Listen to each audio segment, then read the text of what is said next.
दोस्तों आज जिस स्टॉक की चर्चा मैं आपके सामने करने वाला हूं उस स्टॉक का नाम आपको आपकी स्क्रीन में दिख रहा होगा। स्टॉक का नाम है लेटेंट व्यू एनालिटिक्स लिमिटेड। और आप देख रहे होंगे आज 5.5% से ज़्यादा की गिरावट ये स्टॉक दिखा रहा है। और आज इसने एक नया 52 वीक लो लगाया है दोस्तों। ठीक है, जो कितने रुपए है वो है 269.90 रुपीज़। और मैं आपको पहले डिस्क्लोजर रूप में बता दूं कि मेरी या मेरी फैमिली मेम्बर की स्टॉक में इन्वेस्टमेंट है और जो खरीदारी है ना वो इसी 270 से 275 के बीच है, अभी ये भी है। और अगर आप बहुत ज़्यादा पुराने व्यूअर हैं मेरे, आपको ये बात पता होगी लेटेंट व्यू एनालिटिक्स मुझे कितना ज़्यादा ये स्टॉक पसंद था। पसंद क्या नहीं था मुझे इसका, वो है वैल्यूएशन। इतने एक्सट्रीम वैल्यूएशन में ट्रेड करता था कि खरीदने से भी डर लगता था। कंपनी बहुत फिनोमिनल थी। कंपनी की शुरुआत उन्होंने फिर जो बड़ा ब्रेकआउट लिया माइक्रोसॉफ्ट के साथ और बहुत सारी चीज़ें। और क्यों ये जो गिरावट है ये मिक्सचर है। और फंडामेंटली आज भी कंपनी बहुत साउंड है। कुछ इनमें एक बहुत इंप्रूवमेंट आई है, कुछ इश्यूज भी हैं। इन तमाम चीज़ों में चर्चा करूंगा। अगर आप लेटेंट व्यू में निवेशित हैं या निवेश की सोच रहे हैं, ये वीडियो बहुत ज़्यादा इंफॉर्मेशन देगी आपको। याद रखिएगा, at the end of the day it's your money. खरीदना है बेचना है, प्लीज़ अपने वित्तीय सलाहकार से सलाह ज़रूर लीजिएगा।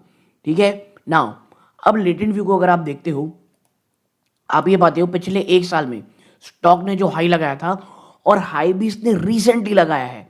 9 दिसंबर को आप देखोगे तो इसने हाई लगाया है और वहां से एक्सट्रीम रूप में क्रैश होकर के मोर देन 45%, 46% से भी ज़्यादा स्टॉक आज आपको इतने कम समय में, बल्कि आप पाएंगे कि सिर्फ और सिर्फ 3 महीने के आसपास स्टॉक आपका 46% भाई साहब टूट चुका है। तो क्या अब जो एक फ्रॉथ यानी जो वैल्यूएशन का डर था वो कम हो गया है, क्योंकि अब आपको ये स्टॉक 28 के पी में मिल रहा है। ठीक है, पी रेशियो में। एक समय तो ये 50-60 के बीच में ट्रेड किया करता था। ठीक है, और देखो लेटेंट व्यू के साथ ना प्रॉब्लम ये रही है, इससे इतना ज़्यादा लोग एक्सपेक्ट कर रहे थे ग्रोथ की। ठीक है, और जब आप बहुत हाई वैल्यूएशन में रहते हो और स्टॉक में गिरावट होती है, और उससे बुरा होता है जब आपका क्वार्टर 3 किसी कारणवश एक हिट लेता है, तो वही होता है गिरावट। तो आइए चर्चा करते हैं क्यों लेटेंट व्यू एनालिटिक्स में अगर आप एक लॉन्ग टर्म व्यूअर हैं तो आपको ये आपके वॉच लिस्ट में ज़रूर होना चाहिए। आपसे एक दरखास्त है, इस वीडियो को हाइप ज़रूर कर दीजिएगा, वीडियो को लाइक कीजिएगा, और अगर आप अभी तक चैनल सब्सक्राइब नहीं किए हैं, do subscribe the channel now. देखो, ये बहुत ही ज़्यादा स्ट्रेंज टाइम है लेटेंट व्यू के लिए। क्यों?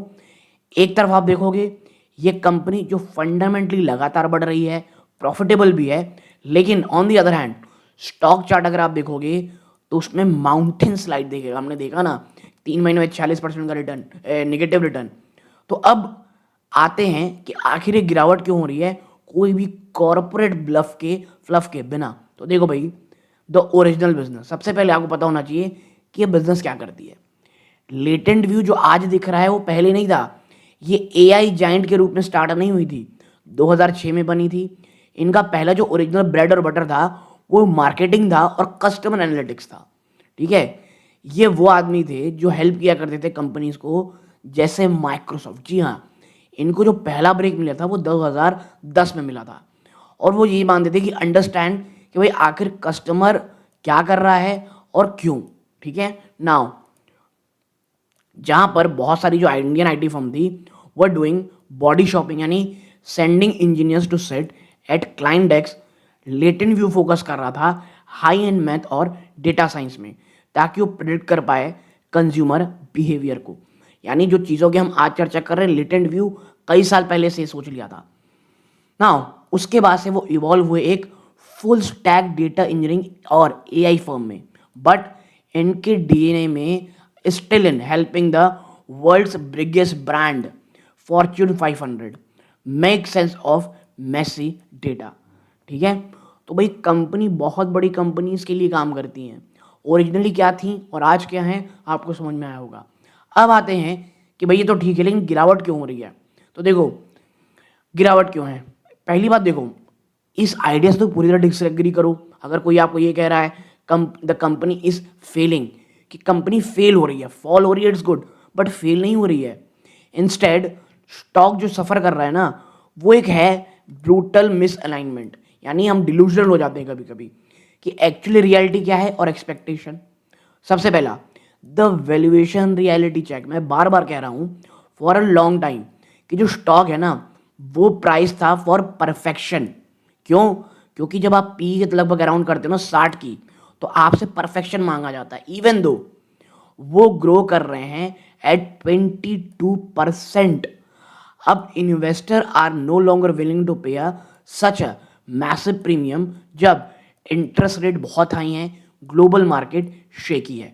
यानी कि मैं फिर कहूंगा, प्रॉब्लम कंपनी नहीं भाई साहब 22% से बढ़ रही है। प्रॉब्लम है हमने इससे कुछ ज़्यादा एक्सपेक्टेशन कर लिया था। और अब जो एक प्रीमियम वैल्यूएशन, देखिए आपको समझना पड़ेगा, जब आप इतने प्रीमियम में ट्रेड कर रहे हो और बाजार में जब भयानक क्रैश आता है जो देखने को मिल रहा है, वो उस समय क्या होता है? गिरावट। फिर आता है क्या? The mojo downgrade.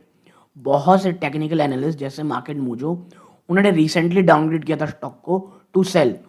और भाई साहब एक बार सेल का टैग हिट लग गया तो जो इंस्टीट्यूशनल मोमेंटम है वो शिफ्ट हो जाता है, और जो रिटेल इन्वेस्टर फटाक से पैनिक हो जाते हैं। होता क्या क्रिएट होता है? एक self fulfilling prophecy of a crashing price. और आग में घी किसने दिखाया?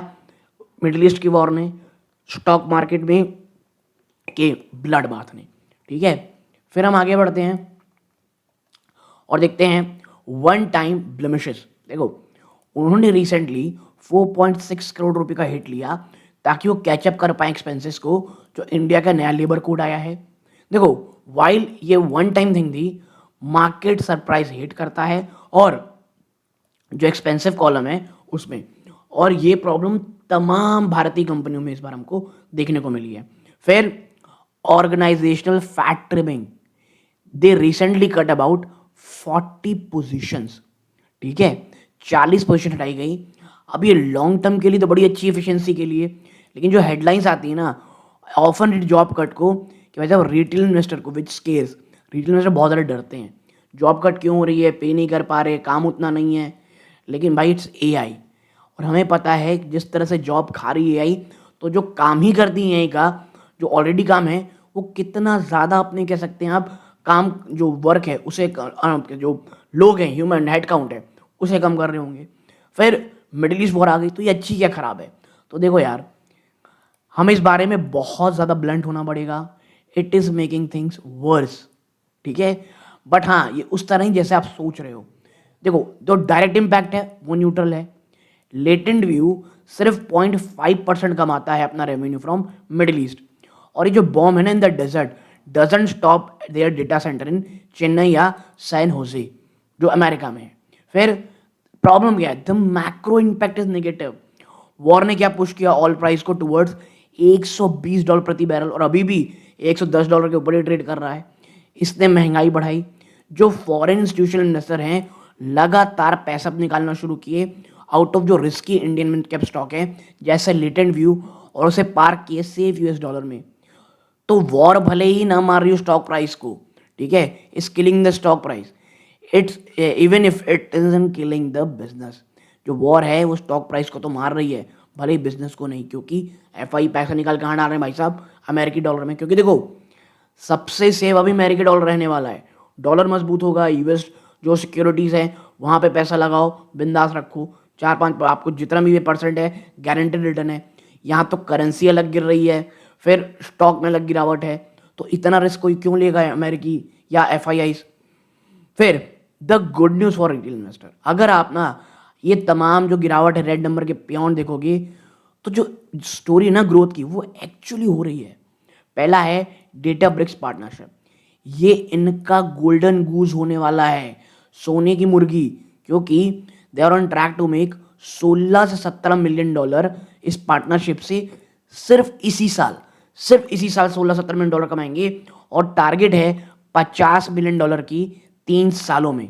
और ये एक high margin high growth work है भाई साहब। तो पहली चीज़।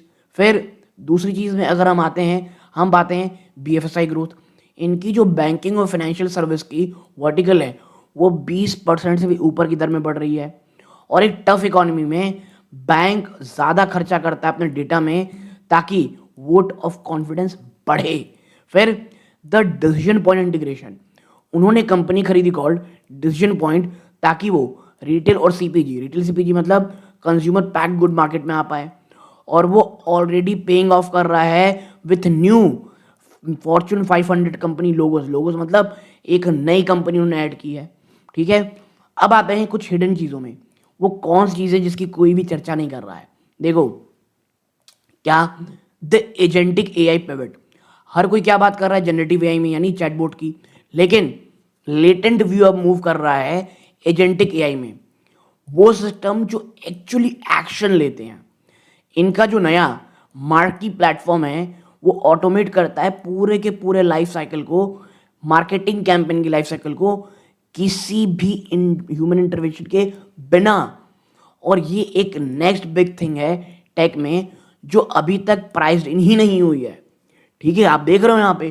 फिर extreme insider skin in the game, जो फाउंडर और इनसाइडर हैं वो आज भी 72% कंपनी ओन करते हैं और वो इस पूरे के पूरे क्रैश में माल नहीं बेच रहे।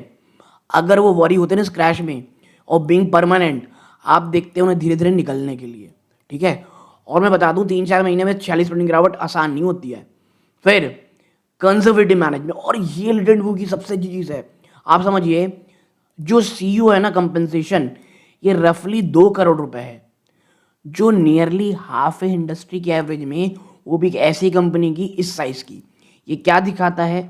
मैनेजमेंट फोकस करती है लॉन्ग टर्म हेल्थ में कंपनी के rather than short term personal पे आउट। आप देख रहे होंगे कई कंपनियां ऐसी हैं, स्पेशली करेंटली आईटी कंपनियां, जो जिनकी हालतें ख़राब हैं, लेकिन सीईओ इतना ज़्यादा पे आउट ले रहे हैं, पर्सनल पे आउट, कि वो पे आउट कि देखने में शर्म आ जाए आपको। ठीक है, लेकिन यहाँ पे वो स्ट्रक्चर नहीं है। फिर हम आगे बढ़ते हैं, तो भाई देखो मेरा टेक क्या है। देखो, ये बात मैं साफ साफ मानता हूँ, जो करंट क्रैश हो क्लासिक टेक्निकल सेल ऑफ है, कोई फंडामेंटल कोलैप्स नहीं है। अगर आप एक लॉन्ग टर्म इन्वेस्टर हैं और आप देख रहे हो कि एक profitable high growth AI firm है जो भी चीपेस्ट वैल्यूएशन में ट्रेड कर रही है इस साल, तो ये आपके वॉच लिस्ट पे होना चाहिए। क्योंकि देखो, खरीदना ही आपको जो देखना पड़ेगा। पर्सनली जैसे मैंने डिस्क्लोज किया, मुझे कंपनी हमेशा से पसंद थी। वैल्यूएशन एक ऐसा फैक्टर था जो मुझे हमेशा से इसका खराब लगता था, बट जैसे ही वैल्यूएशन फैक्टर हटा, हमने इसमें एंट्री ली है। अब इसे धीरे धीरे एक्यूमुलेट करेंगे आराम से, क्योंकि देखो एक बात समझनी पड़ेगी, वॉर लंबी खींचेगी, कंपनी कितनी भी अच्छी हो, उसका बॉटम कहाँ जाकर के बनेगा ये ना आप पता लगा सकते हो, ना मैं।